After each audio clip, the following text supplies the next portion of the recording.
Hello everyone. In this video we're going to kind of do a bunch of different segments. I had a bunch of videos planned for like scaling the car and the upgrades I did before testing and then testing, but honestly there's some footage here, some footage here, some footage here, and I'd rather just condense it and make it all one video. So in the video we're going to talk about everything that I did to upgrade the car before testing. Then we're going to talk about scaling my car, which I had some footage from scaling it, but it's literally just telling you numbers and doing other things. And then we're going to show you the clips of racing. And there's some highs and lows. The car worked. It worked until it didn't, but you'll have to watch through to the end to figure out what happened. And if you guys follow me on my other social medias, then you'll know what happened. So in that case, if you guys want to follow me, all the links are in my description. If you're not subscribed, please consider it, and then we'll get into the video.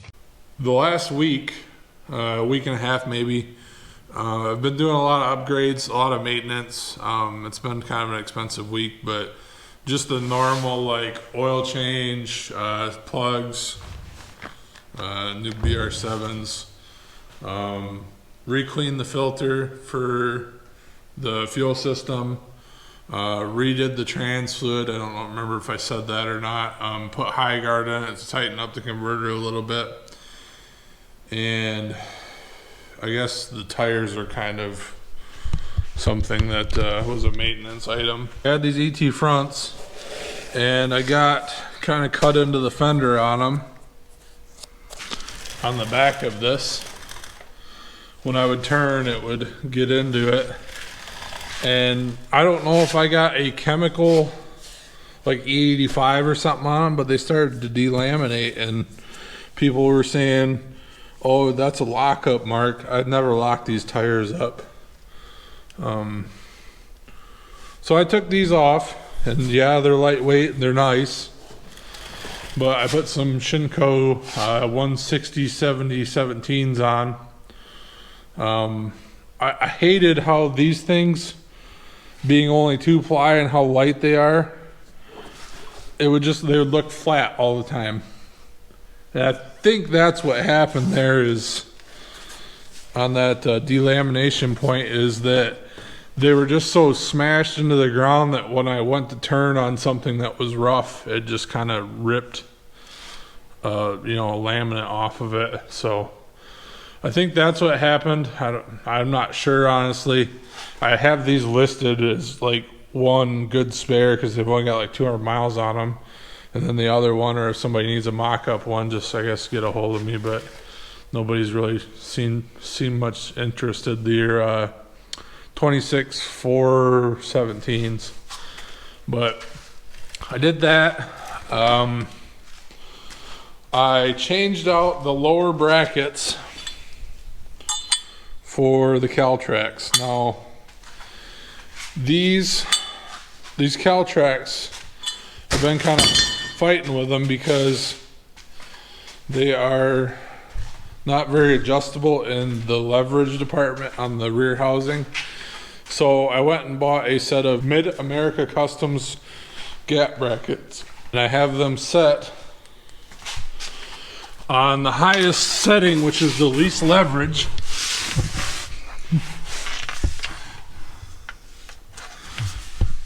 For the there you go. Yeah, you can see it. So this is the highest setting, so it has less leverage to smash the tire into the ground. And that's kind of what I was struggling with, is I had my rebound almost like completely full tight, and it would just wad the tire up to where it would, it'd be like this tall on the bottom. And I was pretty much maxed out on my rebound adjustment. I was thinking that I was going to need to radial valve these because I couldn't ever mess with this attachment point on the Caltrac bracket. So Mac gap bracket, it worked good, as you'll see in the video later of the racing. And I went through, retightened all the U-bolts and stuff, rechecked all the fluids. Like I said, I did the trans fluid and stuff all this week new. And I want to say that's about it. It's a kind of expensive week, but this is kind of to the point of getting into the weighing the car video. But I did do an upgrade, or if you call it an upgrade. This is now Lexan. So I guess I'll just get right into talking about how much the thing weighs. The car itself weighed 3,011 pounds, which I thought was heavy for aluminum engine, aftermarket Glide, and an 8.8. But I mean, it just kind of is what it is. It has no fiberglass parts on it, and it's all like glass, and that windshield is very heavy. So I gutted these doors and cut out as much of the the mechanism and everything. It still opens from the outside, obviously, and it still has the rails to where this was held up, but these are both now Lexan. And I figure I lost 10 pounds a door, so I did both the rear doors because I don't ever intend to roll down the rear doors. And I also cut the tension spring out of this one here because they'd always squeak and stuff, and they were kind of rusted up. But front doors are the same still. And I didn't weigh it afterward. I guess I will say the weight that I had was on the street tires, which are steel rims. They're the ones over there. And so those are heavier than them. And those tires are heavier than the Mickey Thompsons I had on it, so it kind of probably evens out a bit. But 3,011 minus, I would say, 20 pounds, so we're just under 3,000 pounds, which I need to get some glass parts. I like to get a glass front clip and tube all this. And then also I have my idea of going to a Mustang single strut suspension, in which I guess I can show you guys this as well as in the books. Mustang lightweight aerospace brakes for the front. I bought these used, but I'm kind of slowly collecting parts to make this thing into a Mustang front end. I'm probably gonna just go fairly expensive on getting a set of front struts, because I just want I don't want to just kind of band-aid stuff anymore. I want to buy what I need and then have them. So I'm kind of in between some John Thomas Racing or some 2JM Fab front struts, because they make I think they both make some struts that are like extended travel and everything. And I guess that lies the thing, is if I can set the cradle for the engine down further and have more travel on the shocks, I could set the car up for the extended travel rather than worry about what it's going to cause upsetting the front end afterward. So if I can move the cradle down and use the extension upward, usually that's where the Fox suspension it'll have more compression travel than it will extension travel without upsetting the rack. So it's all just something, like I say, I would like to get the correct shock that I'm going to use, and then we'll go from there. But yeah, so 3,011 pounds. I can't remember the corner weights. It don't really matter. You guys probably don't care, but these tires here are rated for 960 pounds or something. They're actually rear tires. I guess if anybody, was gonna say anything about that, they're both of these are, even with me in the car, I think that one's like 902 and this one's like 860 or something for the corner weights. So the car is like 370 before I did any of the door modifications with me and the seat. I'm 360, 70 pounds depending on the day. But anyways, we'll quit talking, we'll go into the video, and then we'll show you the aftermath of what happened after I was done racing. We made 3 good passes and attempted a 4th, and you guys see what happens.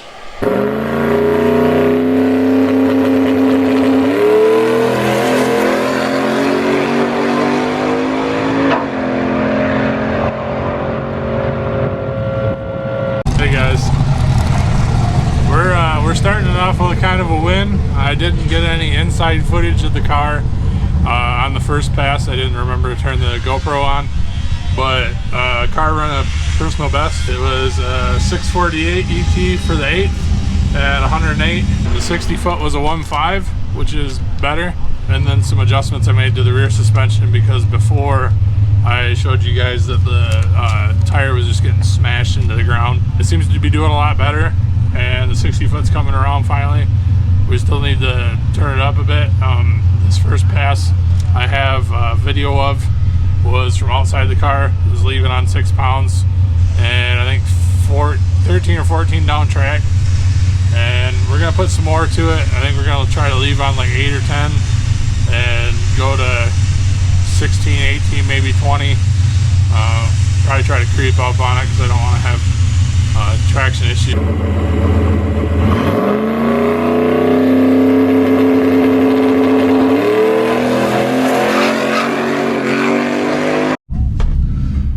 This is test pass number 2.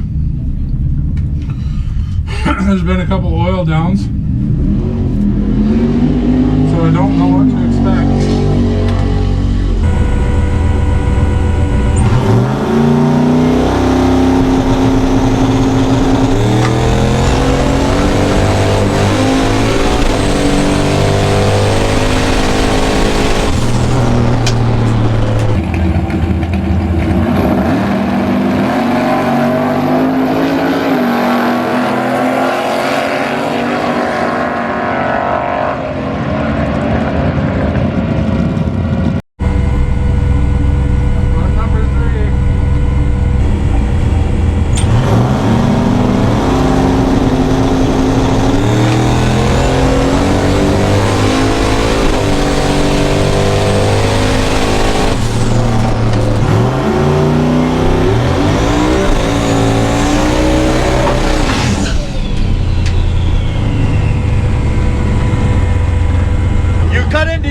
Pretty good over here. Alright. You sliced it pretty good. They ballooned right up there when you was doing your burnout. They grew. You had some serious speed going. Well guys,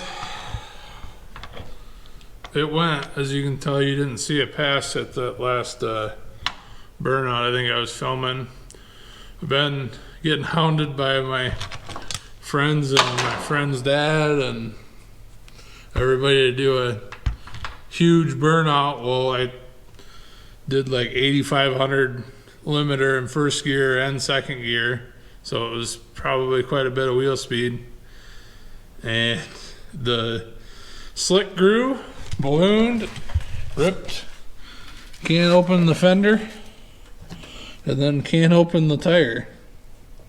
Which this doesn't really look that bad, but it's kind of filleted all the way down into there, probably a good 1/4 of an inch. And at one point I looked around, when I pulled it backwards in the staging lanes to look at it, and I looked at it and I could see the cords at whatever point that I looked in, and I'm like, yeah, I shouldn't run this. So I have a conundrum, because obviously I can just saw that off on both sides, which I kind of kicked myself over not doing that anyways, because I always thought that this was kind of close, because it was like a finger's width away, and I was like, well, I've never had any issues, so I just won't do anything to it. Well, I had an issue now. It ripped it open and ruined a set of slicks, which what sucks is it's a slick, so the rollout is kind of critical, and right now it's hard to get slicks.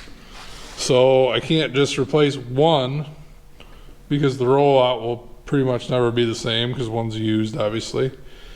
And so I need at least a set of slicks, and I have like one race left of the year, and the cars essentially did the goal that I wanted to do. I mean, it's 640, which isn't really a low 6, but I feel like we would have been on a pass with the tune that I had in it. But obviously it's neither here nor there, because it didn't happen. So the bad thing is the race is next week.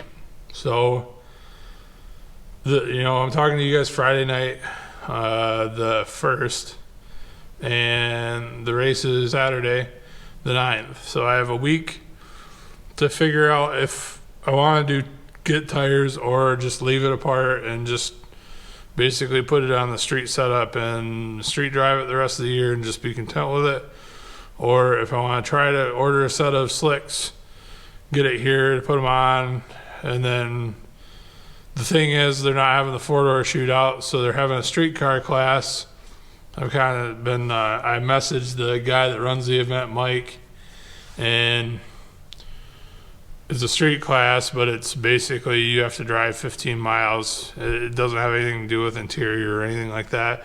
But I don't really want to drag my car down there if there's going to be some big conflict over this is a street car or is it not. I drive it on the street, so it is therefore a street car, but I don't want to spend $500-600 on a set of slicks only to be badgered about if it's a street car or if this should, you need to run small tire, because the car is not fast enough for small tire right now, and I'm just trying to get my feet wet. But so I don't really know what I'm gonna do. Obviously, if you guys want me to race, comment. So as of right now, I'm kind of tentatively looking for a set of used slicks, because that would be less money up front. My thought is if I buy a set of new slicks, sitting is not good on slicks. So I don't really want to buy a set of new slicks and then have it down the rest of the year.